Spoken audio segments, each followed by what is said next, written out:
Welcome back to Your Sermon Sucks, a podcast where I go over shitty sermons. Thanks for listening. I'm your host, Tyler, from beautiful, now a little bit chilly, sunny San Diego. Thanks for joining me. Thanks for listening. This is Your Sermon Sucks. I am your host, Tyler. I am a former pastor. I have been in Bible college and 10 years of ministry. I ended up working for a nonprofit for a number of years.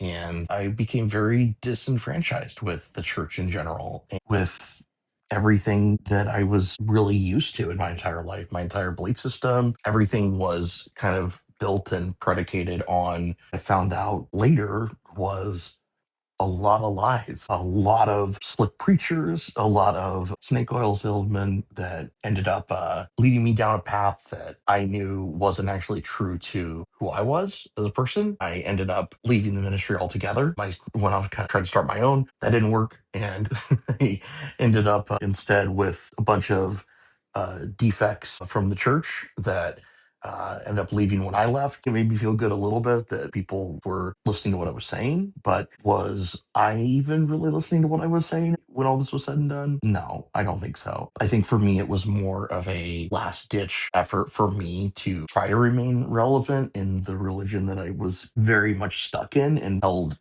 captive in my own belief system, if that makes any sense. I'll explain more, of course, as the series goes along. I'm recording this on my lunch today, so if the audio quality is a little bit worse than it should be with my nicer microphone, I apologize. I at least wanted to kind of out just a prequel of what we're talking about with episode 1, which is going to be focused about a bully pastor specifically. He's been a long time interest of mine, and I think it's only appropriate to start where a lot of my influence came from, a pastor named Mark Driscoll. If you know anything about who I'm talking about, or if that even rings a bell to you, there's a lot to unpack there for sure. We'll try.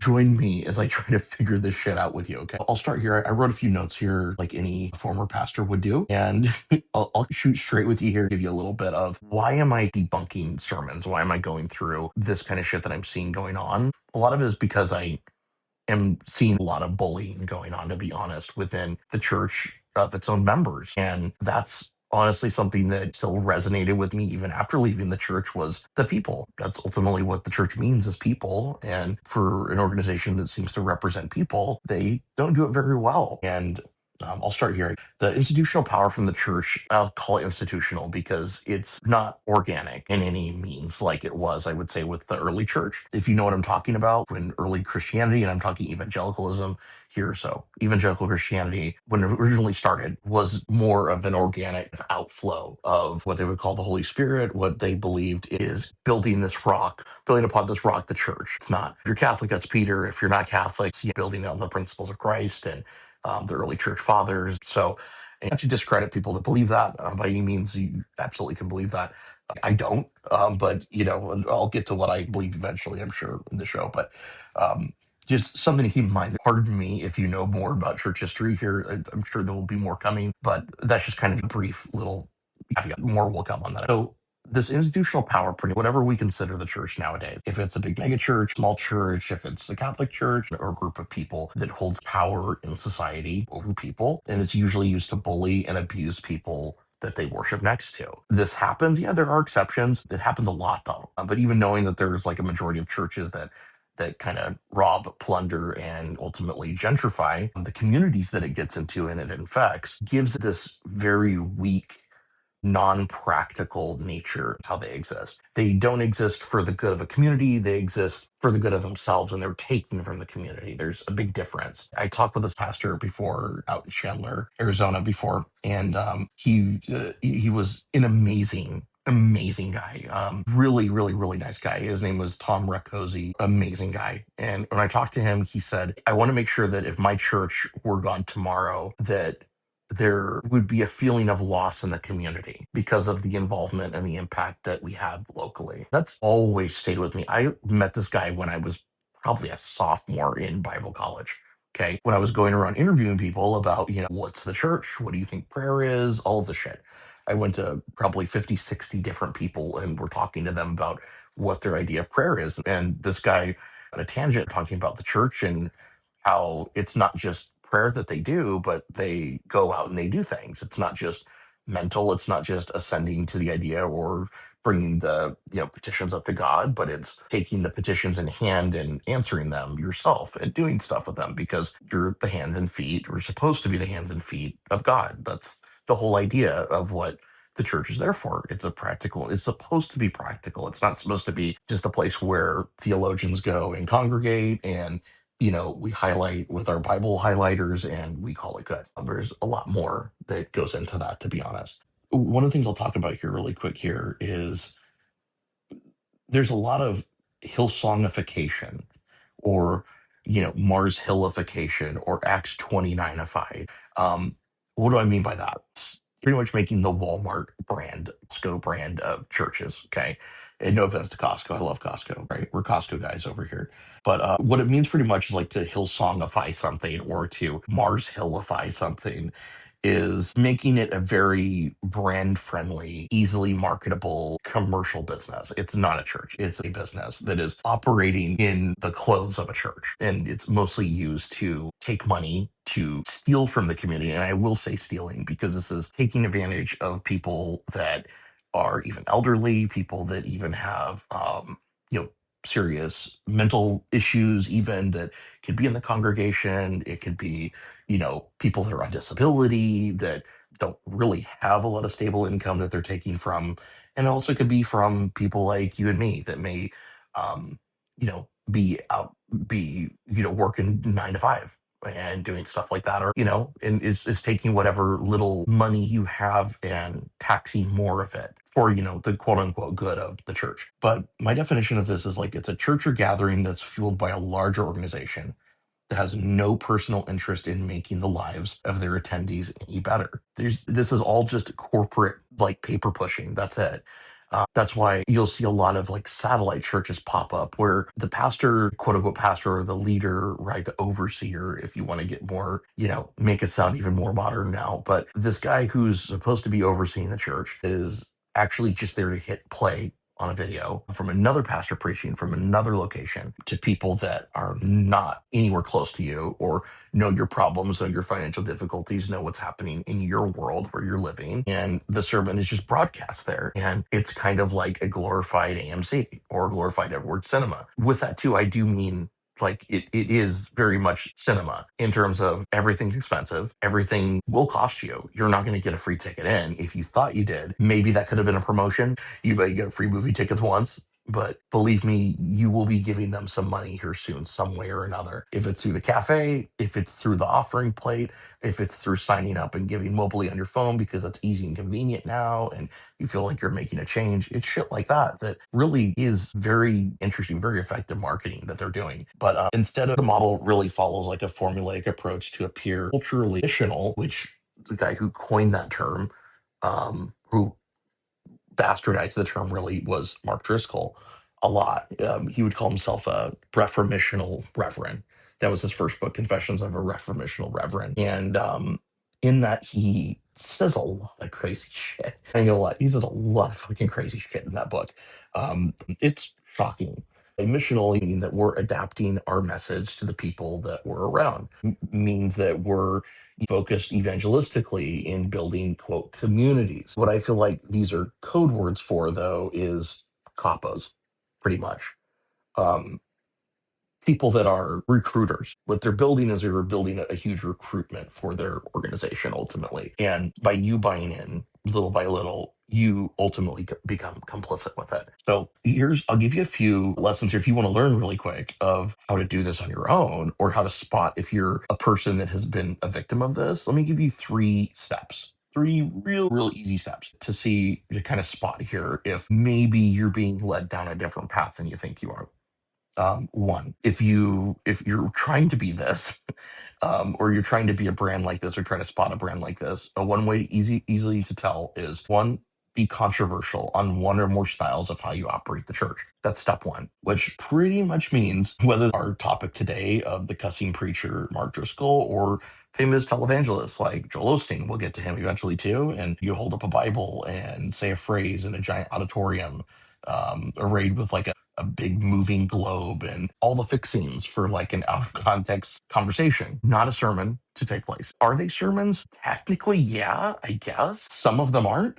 Some of them are going to be just really weird rants that feel like sermons, but they're not. And I'm only saying that because I feel like there's a very big difference between, a sermon that's based on the Bible versus someone that is saying that it's a sermon, but it's actually their own interpretation of what they think the Bible is. It becomes really confusing. And so that's why I'm here to kind of clear that up for you as well. So the goal pretty much of this whole thing is disarmament, to disarm you. And you're more susceptible to spiritual influence pretty much by them kind of getting you out the gate with some kind of like, pony show. So with Driscoll, it was because he was cussing a lot. And people were like, oh, that's freaking, very different than what I hear a lot of Christians sounding like. And he sounds like me. He sounds like how we talk to each other. He sounds like a normal person that, he would run into and talk to at a cafe or something, or, run into on the street and have a really real one-to-one kind of conversation with. That's Driscoll's really big strong point, is that he's very, very, very good at relating to people and making people feel like they're part of something bigger. And that's usually right in line with what makes a cult leader very effective. And a lot of these guys we'll talk about on here that I'll mention, not all of them are cult leaders, but a lot of them have very big similarities to cult leaders. And that's kind of why I'm interested in it too, because we'll listen to some old shit too. Trust me, we'll get to Jim Jones, we'll get to the People's Temple, all kinds of crazy shit. It's a crazy sermon. We want to try to cover it. So step two for you. Sorry I bumped into you. Okay, I'll explain this a little bit. Um, if you've gone into a church in the last 10 to 15 years, maybe it's even been longer for you. But if you've been into a church or have seen where people are hosting something at a church venue and um, you're going to notice one thing right away. One, um, the audience is drowned out almost immediately from lowlights, right? And kind of these pads, what they call them, pads. And that's like a synth kind of like meditation style ambiance in the background. Pardon my humming, but it's just this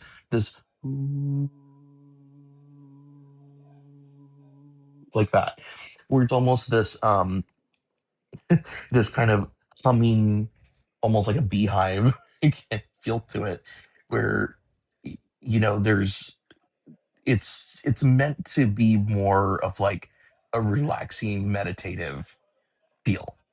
It's supposed to get you in the mood, right? This is your baby making music for spiritual life, pretty much, is pads, a soft guitar playing, stuff like that. It's essential because it's honestly really great marketing to get people to loosen up their minds and also, their assholes before the church swings in. And sorry for the analogy here, but to complete it, but when the church comes over and fucks them eventually by asking for their time, money, kids' time, family time, percentage of your pay, fundraisers, potlucks, funerals, weddings, baptisms, bar mitzvahs, you name it. This is a really good way of getting you very susceptible to doing what they want you to do. And you may have not even realized it because low lights play a lot. And when you're bumping into people and trying to find a good spot at what feels like a concert, um, you're a lot more susceptible for things happening that aren't normal, in terms of like, hey, let's just find a time here where we bring all the kids out of the service and let you have your time to focus with God. And, that sounds really, really, really nice for a lot of people that have had a crazy freaking week and they don't have to deal with their screaming kids, for an hour or two, which is why the church has become almost in a weird way, kind of like a weird quasi like babysitting, like childcare service, more than it's become even a place where you're getting educated or getting help or getting actual like resources to help you. Now, can the work of a Sunday school teacher be invaluable for someone? Absolutely, no doubt, no doubt. I'm not just saying that. Like, really, I've had some amazing Sunday school teachers when I grew up that were great people, like that still are very kind and loving with me. Like, I still don't have problems with most of them. Like, they're really kind people that have a real heart to try to help kids and they really mean it. And, from a person that started off as a Sunday school teacher like myself, for a long time, I viewed them just as I would, my own kids or my own family. And I would view anything happening to them. I mean, just what I was talking about, like I view that anything happening to them would be on me, at the end of the day. And I see that, like, that's a teacher's heart ultimately that I'm seeing here. So this is not a knock at them by any means on this. Um, this is a kind of a more of a rebuke of the people that are running the whole dog and pony show over here, of the people that are, preaching for 2.5 hours and not paying their Sunday school workers to do all of that work, because it is a lot of work to deal with a whole classroom of kids. It really is. And a lot of these people do it unpaid. A lot of them do it voluntarily because they feel like that's their service. And on top of that, they're also giving, which is just crazy. Um, and it just feels like you're using people and taking advantage of people that are really kind-hearted. So it makes it that much, more, horrible kind of what they're doing, at least in my view. The last step on here, so of course, to kind of recap so far, right? One, be controversial, right? Or have something that kind of gets people in the door. Doing something cool, having a cool venue, whatever. Two, sorry, bumped into you, low lights, can't see shit. But at least I'm in the mood to worship, right? Okay. Step three, schmooze the audience with your sermon series and residual sales. Okay. And that's really the last step on here, which is all of this is really undercover funding for what's really going on.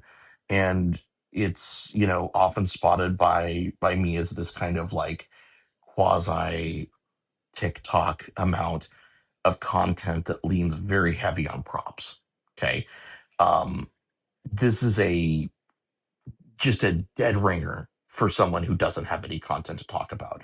Is it one, there's a conveniently placed cross on the stage where they'll go and they'll try to carry it and they'll, say, like, it's so hard, when we try to go through life and we're trying to carry this cross as burdens on our own, but Jesus took the cross on himself and you shouldn't have to have those burdens. And see, even Jesus had someone help him when he was taking the cross up and everything. That's what we need to do with the other. Take each other's cross up and help each other when we're stumbling, all of the stuff here to accomplish God's plan.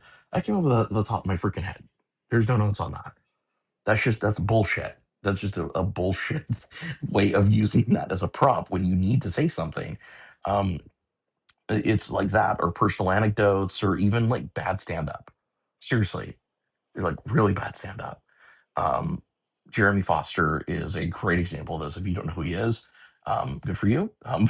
If you don't, let me introduce you. Jeremy Foster is a former UPC, so United Pentecostal Church, pastor who uh, ended up cheating on his long-term wife with another woman that he ended up, that didn't have his kids or anything like that, but he ended up marrying her, and she became the pastor's wife. And then his original wife left and got remarried to someone else that was in the church too. So that was really messy and really stupid. But this guy had a whole routine of, literally like a lot of fat phobic shit that he was saying, like, let's grease the door up and push her through, and all this stuff on here. Like, it was very, like, at the time I laughed my ass off. I thought it was so funny because I was like, oh, I don't hear a pastor doing shit like this. It's hilarious. And looking back, you're like, oh my god, like I can't imagine being in his like audience hearing this. Like, this is so freaking inappropriate. Like, it's not even close to being remotely okay to say this shit. Um, so to kind of finish up this first section here, um, the real money and grift comes when you take a peek behind the curtain. And if you're smart, you hire a team of researchers, publicists, copywriters to do all the work for you. You delegate the rest of your, quote, pastoral or even janitorial duties to your capos, those people we talked about earlier, who are those kind of faithful people that have been reeled in long enough, that are the givers, that are the deacons, the servants, the associate pastors, the people that, um, are really in it. They really do mean well. They really want to help, but they're ultimately being, you know, but being put forward as a offering, so to speak, of the pastor or the church's own needs. And if you start looking at it that way, it kind of changes the whole whole approach of how we treat people, and at least in my opinion here. Um, this is because like the grift is, you know what I mean by grifting is like you're taking money and you're being dishonest with it. And you don't really believe it yourself, but you're just doing it because that's what you got to do to keep things moving, the lights on, right? Um, I get that. It costs money to run a church. No, no fucking shit. Of course it does. Um, at the same time, should you be taking money though from communities that you're supposed to be giving it back to? No, I don't think so. I don't think so. How does that work practically? I don't give a shit. Ultimately, if it works practically for you or not, you're a nonprofit. You're not supposed to be gaining a lot of profit off of people that you're supposedly using the funds that you're getting tax exempt on uh, to take advantage of. You know what I mean? Like that's not what you're supposed to be doing. But what do I know? I just, I'm a guy that just knows a little bit of federal law. That's just a little bit, just a little bit, not too much, not enough to get me in trouble. Um, but knock on wood, hopefully not. Um, so the grift began really before you even walked in the door. First contact, pretty much, not the movie, but first contact with you was an info gathering session. You weren't even aware of it. You may have not even known that people were already watching you when you came in, or maybe you did notice. Maybe you're a little bit more perceptive and you noticed that. Um, but any chance that they get to kind of get your information is the goal. That's the whole point of it. If you drop off your kid, they get your name. If you write down, your name on a prayer list, if you're, paying something, financially to them that has your name stamped on it. There's a lot of different ways where they can get you like this, where they can get your information. And it really starts with a coordinated like follow-up system. That's because members equal profit ultimately for nonprofits like this. And it means that since you have a tax exempt status as a church, you pay no taxes on these buildings or offerings or gifts that the congregation pays you. So many churches will hand out tax deduction vouchers for the amount paid to them at the end of the year. That's normal and that's the right thing to do. You absolutely should do that. But the real profitable gifts, you know, those, on the other hand, the real money that's being made here, um, you can get a publishing company to give them a good deal, for the pastor. He could, do something kind of like that good old trickster Driscoll did and was able to clock his way up in line, his way up to a New York Times best-selling list. And that was part of the reason why he got kicked out of his last church was because he bought his own books, handed them out, and kind of gamed the whole system of making it look like a bunch of people bought the book when they really didn't. It was really him that bought it. And whenever you are following a few of these steps on here of, certain amount of copies sold in the first week, what's hit on the charts, all this shit, the New York Times will give you, some kind of honorific title of being a New York Times bestseller, if you're a popular author for the first like week of your first couple weeks of your, book sales or whatever. I've even seen it on like pre-sale shit too. So, this is really easy to game the system, it feels like, even with people you've never even heard of before, because some of them have the money to do this kind of shit. Um, he goes and buys his own books, gives it to the audience, and you give more money, which allows him to have more money to rebuy the book, and you buy it for someone, and then it just goes on and on and on. And he pretty much turned an entire like pay to read publication every time you finish your series. So you want to know what all the sermon shit was without you don't want to take notes? Cool, okay. Well, I have them all for you here, and you're going to pay for them. Okay, that's what it is. Instead of handing them out for free, giving them out for free as resources for people because he's interested in them learning, he's more interested in picking their pockets. Um, Mark Driscoll did this with his sermon series, Real Marriage, Reformational, Reverend, Doctrine, and Real Men. Those are just a few that I noted on here. Joel Osteen, for example, did the same thing with the book Your Best Life, No More Fear, and Turn Around. That's the most recent one he did. John MacArthur had this exact same style. And yeah, that might be a little controversial to put him on the same list here, but um, I see no difference here. This is a grift as well that's just being run at a more conservative location. You have Strange Fire, you have the Shepherd's Conference, you have Slave, you have the John MacArthur Study Bible, just to name a few, not including the series on women leaders in the Bible and men leaders in the Bible, and you have the expanded edition of these books and these volumes, and it's like, oh, now you get the NIV version, the ESV version, the NASB version of it. I can get John MacArthur's Greek interpretation of this left ass cheek. I don't know, whatever John MacArthur has, he'll possibly sell it to you. Okay.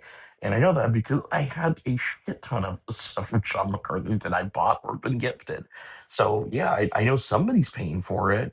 And even if you're handing out, free stuff per month or whatever, um, there's still some grifting involved here. Okay. It's still happening.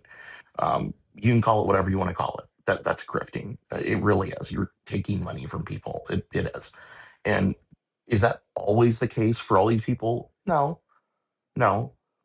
But for people like this that already have a lot of money, they need more?